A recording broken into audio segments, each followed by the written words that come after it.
Boom to the hey, sports fans out there in the tubosphere, or to you, the individual, as part of this collective. Welcome to the OMSR with your brief but very concise host, Will, the alternative ESPN Sports Thrill. Doing the mid-major review marathon session on the final Saturday of college basketball season before the big dance. Little intro show thing-a-ling-a-majeens. You can see what's coming up. Mountain West Conference, Wyoming and San Diego State. So the images sort of speak for themselves. Highlights coming up. A little tidbit about Wyoming. Highest elevated campus or university in the country. It's like 6,200 some odd, 6,235, 6,200, 6,500 some odd deal like that. That's not Colorado and Boulder. Yep, Laramie, Wyoming. And then after that, a little bracketology discussion about, can we get some criteria that, you know, we can put our finger on in terms of like figuring the outcome, the ones all the way to the 16s, who should be on the bubble.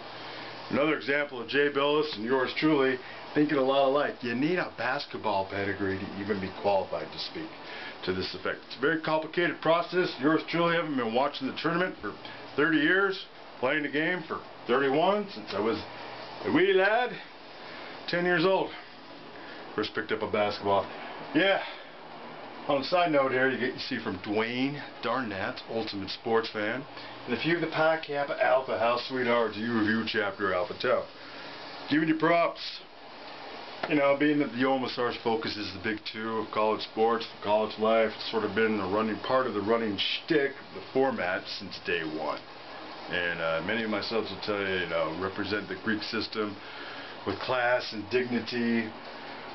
And, you know, in 20 quarters straight, 5 years, the worst thing that ever happened on Greek Road at the U of U was like underage drink type deal. And there is a Sigma Alpha Epsilon house there too. So that other deal is sort of an isolated incident. It just goes to show what they were thinking when their reasoning behind it was, well, it was taught to us. Well, of course you got to go out and sing it then. Come on, guys.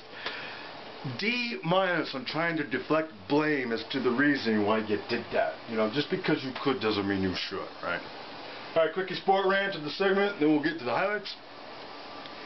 The running theme for the mid-majors so far, seems like, has been, one, you got a lot of schools who are repeating. You'll see them again this year, like last year. Some of them, it's the first time in school history.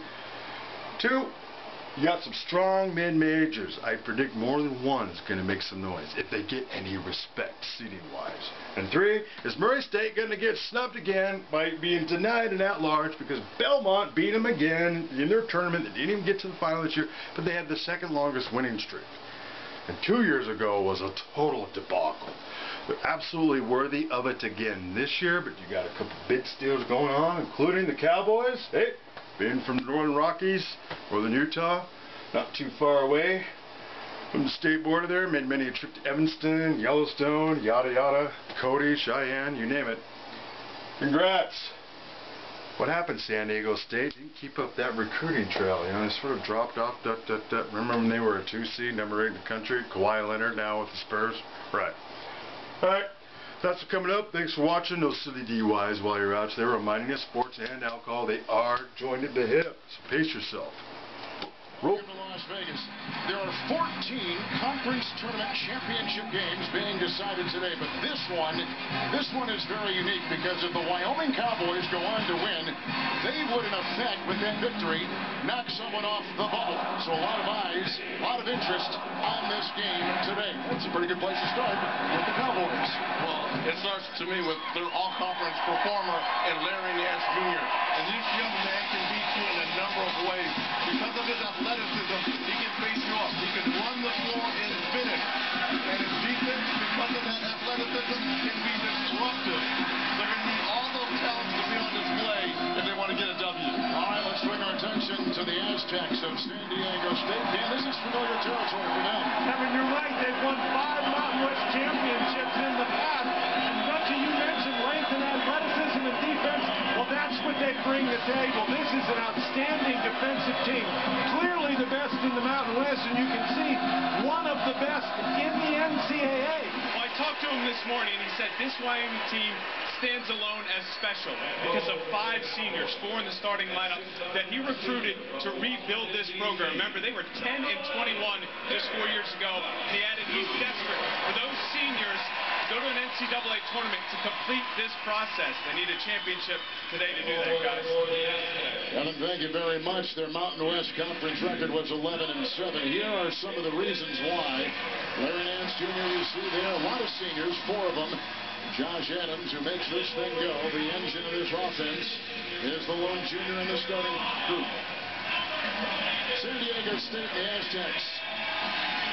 With Quinn, O'Brien, Foley is going to start, Shepard, and Spencer. Their coach is Steve Fisher. 16th season, he'll turn 70 in 10 days. Third is active head coach in college basketball, back to Larry Brown and Jim Boeheim. Right now, let's take a look at the Broncos. First half stats, and Dan, what catches your eye when you take a look at the numbers through 20 minutes of play? The interesting thing is Wyoming got off to a really quick start, Kevin. You can see they were 10 of 20. They only made 1 of their last 9, so San Diego really turned it up defensively. San Diego State, Reg, began 1 of 10, but they changed things as that half went on. It's not how you start, it's how you finish. Yep. And defensively, I like what San Diego State getting out, aggressive defensively. Let's see if they can turn some of this bad shooting that they had, get aggressive defensively, and try to get some easy buckets from their defense. If they're going to stop Wyoming, obviously, Larry Nance Jr. He scored 12 points in the first half in a variety of ways, driving to the basket, shooting threes. He had an assist to Hankerson knock down the 3, and then he had a block shot, so he was everywhere, offensively and defensively early, but he was not as big a factor late in the half. In this championship game, is capitalizing in the first 8 seconds of a shot clock. But in this last tunnel, very calm, not screaming at the guys, letting them realize, look, if we're patient offensively, take some chances, we can score in this second half. Well, a Mountain West title and an automatic bid to the NCAA tournament on the line for the team. And San Diego State right now is on a 9-0 run. Reg, Wyoming, over the last 8.5 minutes, 0-6 from the floor.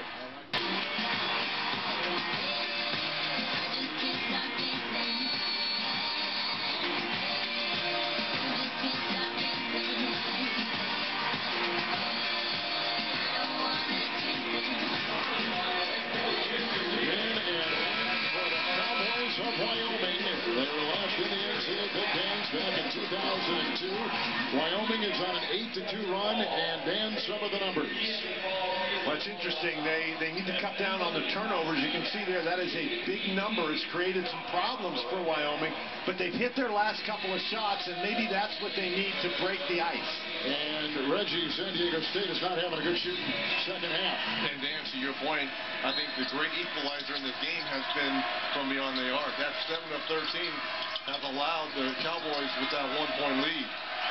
He can tie it.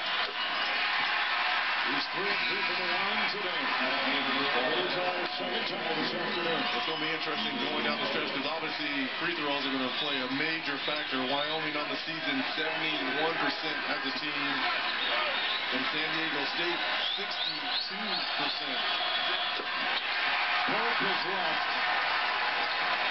So it's O'Brien and Shepard and Quinn and Strigley along with Spencer. That's the Aztec 5. Here comes Hankerson with Graybo and Adams and Cook and Nance. That's the Wyoming 5. 1:21 to go. One of those games, if you're Wyoming, you're going to be sick to your stomach if you don't find a way to win this ball game. Automatic bid on the line here for the Cowboys. For the lead of 3.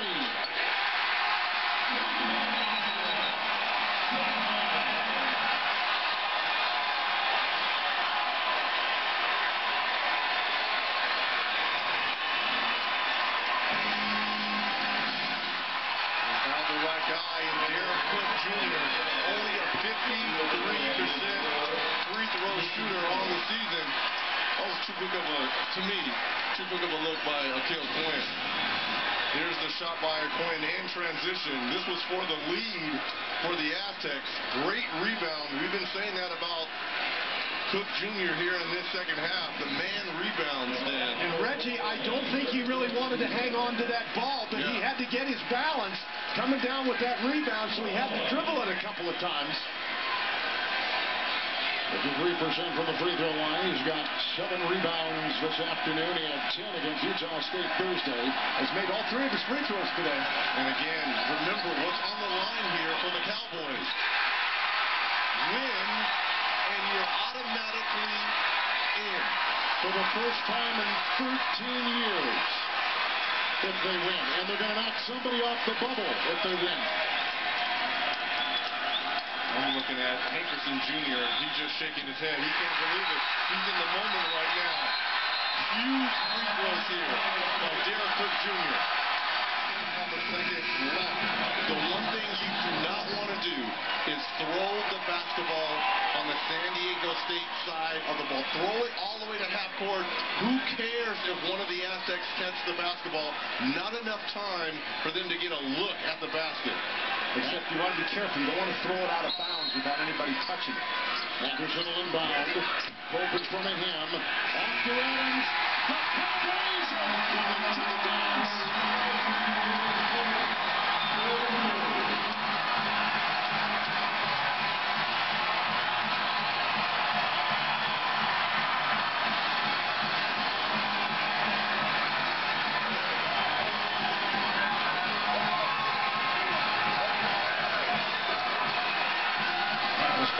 A bracket as we possibly can, and that bodes well for trying to put whoever is the worst, if you will, of the 2 seeds against Kentucky, if at all possible. If the committee can do it, they will.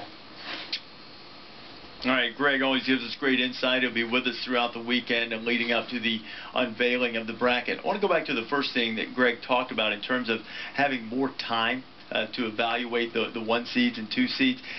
Is that putting too much emphasis in your judgment on one day, one night of basketball, Seth?